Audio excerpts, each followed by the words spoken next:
Yun, what's up? Ayan, kamusta mga utol? And then welcome sa video na ito. So once again, this is tayong kaibigan ni Kiko. By the way, sa mga hindi pa pala nakapag-subscribe, nakapag-follow ng aking FB page, yes, alam nyo na yung dapat ninyong gawin. Which is, sapat na po yan para magiging masaya tayo. Na mas lalo pa tayong ma-inspire talaga. Okay? So ito, dagdagan na naman natin ang inyong mga kaalaman. Kasi ito, ang magiging topic natin sa video na ito is iwasan ito dahil magfe-fade ang love ng lalaki kapag ganito ka. Okay. So ito mga utol, that's why kung minsan napapansin ninyo na karamihan makikita natin, lalong-lalo na sa relationship, ay bakit sa simula lang masaya? Bakit sa simula lang nagmamahal yung lalaki? And then kinatagalan is nababaliwala ka na.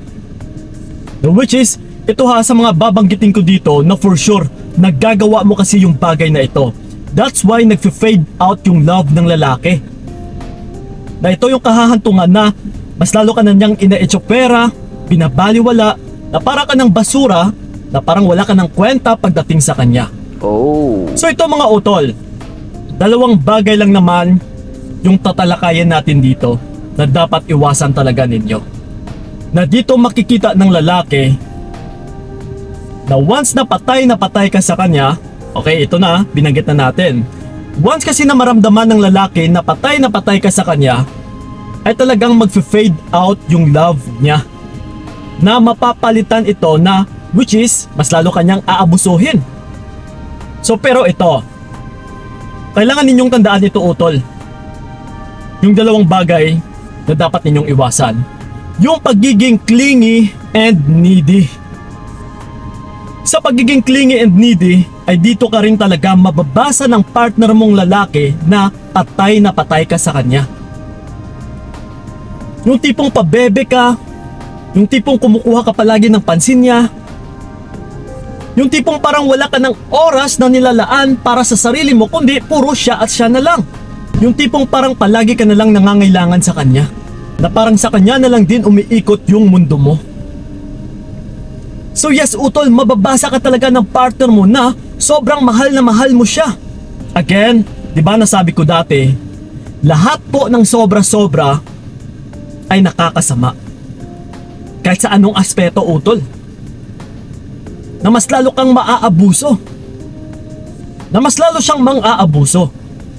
Na yung love niya, na kung dati man ay minamahal ka niya, na yes, kahit sabihin na natin na dati is ramdam na ramdam mo na mahal ka niya. Yes Kuya Kiko, mahal na mahal niya ako dati. Pero ngayon bakit nag-iba? Bakit nagbago siya? Dahil yung love na yun utol ay napapalitan ng pang-aabuso. Dahil din sa maling pagtrato na pinapakita mo sa kanya. Dahil binuhos mo rin lahat-lahat sa kanya. Pinakita mo na sobrang mahal na mahal mo siya. Na yung tipong mas mahal mo pa siya kaysa sa sarili mo. Yes, maaabuso ka talaga ng lalaki. So sa pagiging clingy, na nandiyan ka na lang palagi para sa kanya, too much available ka rin, na mababasa ng lalaki talaga na mas importante siya sa buhay mo. Na yung tipong parang hindi ka mabubuhay kapag mawala siya.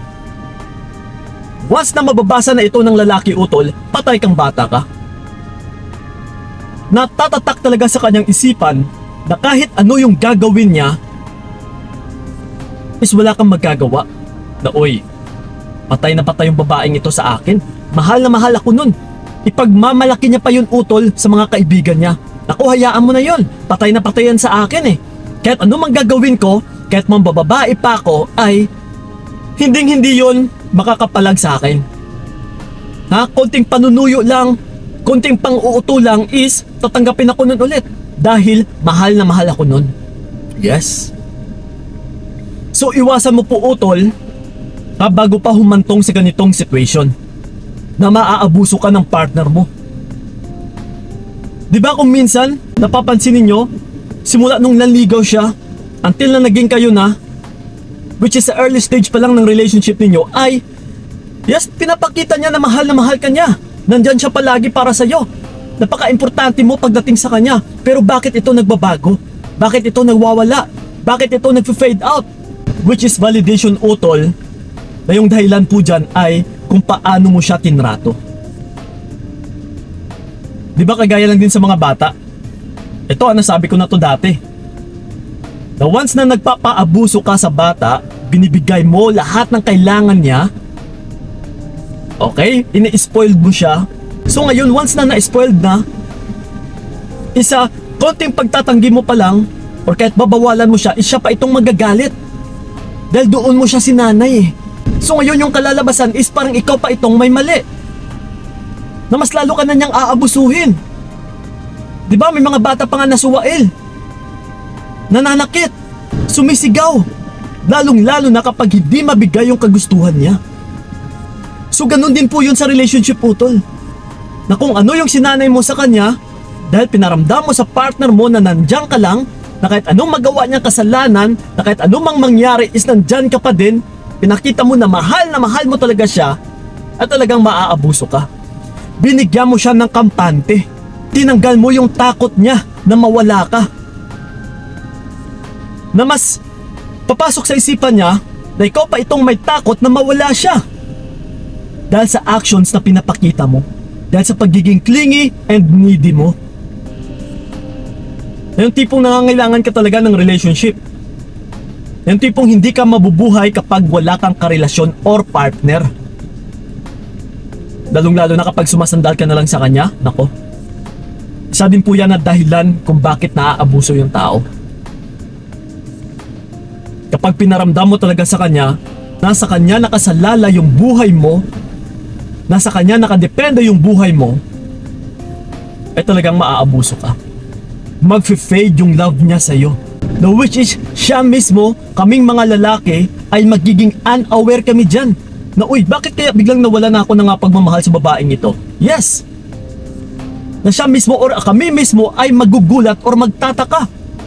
Parang nawala na ako ng gana sa kanya. Yes? Dahil po yan sa sobrang pagmamahal mo, like for example sa akin, na binigay mo lahat-lahat sa akin eh. So ngayon mas lalo mo akong binigyan ng power. Mas lalo mong nilipat yung energy mo sa akin. That's why na-e-echapwera kita. Dahil kahit anong gawin ko, ay alam na alam ko, utol, na wala kang magagawa. Dahil isa lang po yung conclusion ko. Isa lang po yung alam ko. Mahal na mahal mo ko. Patay na patay ka sa akin. Yes. So again mga utol, yun lang po yung tangi ninyong iwasan ay yung pagiging clingy and needy sa pagbibigay ng pera, sa pagpapadala ng pera, sa pagbibigay ng lahat-lahat ay nagpapakita po yun na needy ka sa kanya. Binibigay mo or ginagawa mo lahat-lahat para sa kanya para hindi lang siya mawala. So again, magfe-fade po yung love ng lalaki at saka mas lalo kang maaabuso. So yun ha, reminder lang po, huwag maging clingy and needy sa partner mo. Kung sa ngayon ay minamahal ka niya, i-maintain mo lang yung level na yon. Huwag mong pasobrahan yung lahat-lahat ng pinapakita sa kanya, lalong-lalo na yung pagmamahal. Okay? Para hindi ka rin maabuso, utol. Para hindi rin mag-fade out yung love niya sa'yo. So yun lang po sanay nakatulog talaga yung video na ito. So maraming salamat. Ingat kayo. God bless and babush! Binigay ko lahat para wala kang masabi.